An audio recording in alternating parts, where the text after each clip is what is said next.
Good morning everyone, welcome back to my channel, Monday, October 16th. So today on our latest episode of Let's Get Real, Let's Get Fucking Real. Okay? I had 2 interviews today, and so I'll start with the first one. The first interview that I had was for a company that I'm not going to disclose because we're sort of still in the process of getting things squared out, and there's a strong possibility that I will end up getting contracted with this job. Schedules me for an interview at 10:15 this morning. So at 10:15 I have an interview. I arrived promptly. I did forget, I have to say, they asked me to complete some paperwork prior to arriving, and I completely forgot it at home. I mean, I grabbed the wrong manila envelope. But that was okay. When I got there, the lady at the front desk was able to just give me a new one, and I completed it like in a matter of 10 minutes. Maybe even less. But I did that, no problem. So I'm seated there. When I get there, there's already a gentleman sitting there. So I automatically assume that he's there for an interview as well. So this person was there before me. I arrived second, and then another man arrives third for the interview. So now there's 3 of us there. The first person gets called at around like 10, I would say like 10:20, that's when he gets called. So after that, I'm sitting there, you know, I'm just like, okay, I've done my paperwork, I've done everything that I have to do. I'm just scrolling through my phone, going through Instagram, just trying to keep busy. I'm on Pinterest looking at things I was on Pinterest looking at things for Christmas and Thanksgiving because I'm hosting Thanksgiving in my house this year. And I was just looking at ideas. No problem. So it's like now 10:40, and I had double parked my car outside because it was alternate side parking at that time. So I moved my car, I left the double park so that the street cleaner can come by, and then I was gonna move it back to the original spot. Well, at 10:40, I went back out to do that, and I sort of parked really close to the hydrant because that was the only spot that was left. No problem, I went back into the place, and now it's like 10:45, and I'm just like, what is going on? Like, I'm just sensing that I should not be waiting for half an hour for anything. Okay, no problem. So it's just sitting there, we're still going on. The gentleman who was interviewing first comes out, and they take him into like another room. And I don't know what happens or what's going on in that room, but I see him go in that room. So I would say it was 10:50 at the time that he went into the room, and then he exited that room at, I would say, 11:10.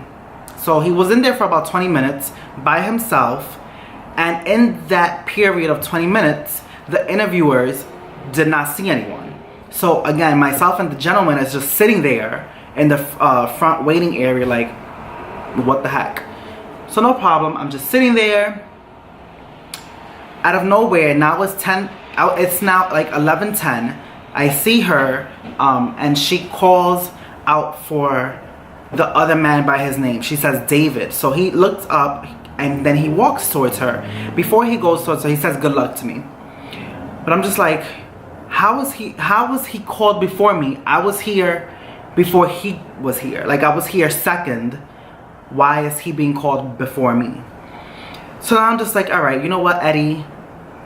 We have some goals. There's a purpose as to why you're here. Just relax, go through with it. Just, you know, just try to calm down, because I get to the point where I was at a point where I was physically and visibly upset. Like, I was pissed the fuck off. Like, I'm waiting here. I wasn't late. You know, I don't understand what's the kerfuffle? What's the snafu? Why are we not going in order? You know? So I asked the lady at the front desk, hey, can you just explain to me like what the process is, what's going on, because I'm a little confused as to what's going on. And she's just like, oh, you know what, I'm so sorry, I really don't know what's going on. And I'm just like, in my head, like, well, can you go and fucking find out? Like, I don't understand. You know what I'm saying? Like, you should be a little bit more accommodating, especially since you're the person at the front desk. But whatever, that's neither here nor there. It was not really her fault anyway. But I did feel like she could have done something more. Whatever, no problem. So I'm sitting there. Now what's going on? Okay. 11:30, 11:40, 11:45, 11:50. 11:50, the gentleman comes out of the office, and they usher him into that room again. And now I'm there, like, my legs are crossed, but like my leg is shaking. Like I'm just like practice breathing exercises because the bitch is about to go the fuck off up in this motherfucker. And no. So they call me at 12 o'clock noon. They call me, I go in, and there's two people. A young lady who was a person who I scheduled my interview with over the phone, and another man who I had never met. Before our asses even touch the chair, okay, I open my mouth to say something, and before I get to say anything, the gentleman is like, you know, we're sorry, we're a little behind in our schedule. We didn't anticipate that the interviews were going to take this long. You know, whatever. Like, that was their little disclaimer. But to me, it's like, okay, number one, it was not a little bit of time. You took clearly, okay, 2 hours to get to me. And if the issue or, you know, your snafu was that you scheduled 3 people at the same time, then that's what you need to, you know, either say, you know, like you need to be a little bit more forthcoming and transparent as to why what transpired. Like, I don't understand it. Whatever. So move on. You know, they say that, and I'm like, listen, I'm not gonna be able to complete this interview right now. I have an appointment at 1 o'clock. It's now 12 o'clock, and I cannot be late to my next appointment because you had a delay in your interviews, or you were, you know, you didn't estimate the appropriate amount of time that the interviews were gonna take, or you decided to schedule 3 people for the same time. So I was just highly annoyed. We ended up rescheduling it for another day. And then I left. I proceeded to go to my next interview. And so that's what I went to do. As if the first experience wasn't annoying AF, this experience was traumatic. Not even annoying, traumatic, okay? So I get to this place, and this stuff I am going to disclose. I don't give a fuck at this point, okay? So I got this interview with this place called Volunteers of America. Now, I was not necessarily going to be working for them. I was going to be working through a staffing agency, which I didn't even know. So the way that this happened was I applied online for this post on Indeed.com. They had like a really short blurb of what the job was and what the description was. And all I remember that the title of the position said like overnight manager healthcare. And I'm like, okay, my previous job was not within the healthcare industry, but it was really close and intertwined with it that I knew a lot about, you know, like healthcare and just medical stuff. So I felt like I would be a good candidate. So I applied. They called me back in 10 minutes, no lie. I applied. 10 minutes later, they were calling me back. They're like, hey, we want to schedule for an interview when are you available? I'm like, listen, I'm available tomorrow. Like, let's make it happen.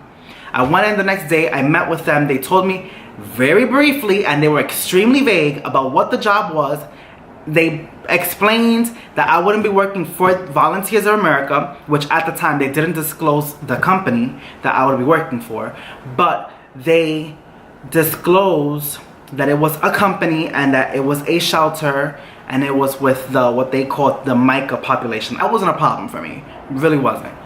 No problem. Again, really vague with the information, and the woman sort of explained, one of the people who I met with explained like that the reason why they were so vague was that because you could, if they were to give me the details, I could then sort of circumvent them and apply for the job directly through the, like basically cut them out, which I really didn't have no intentions because I didn't even know that this was a staffing agency when I applied for the job to begin with. No problem.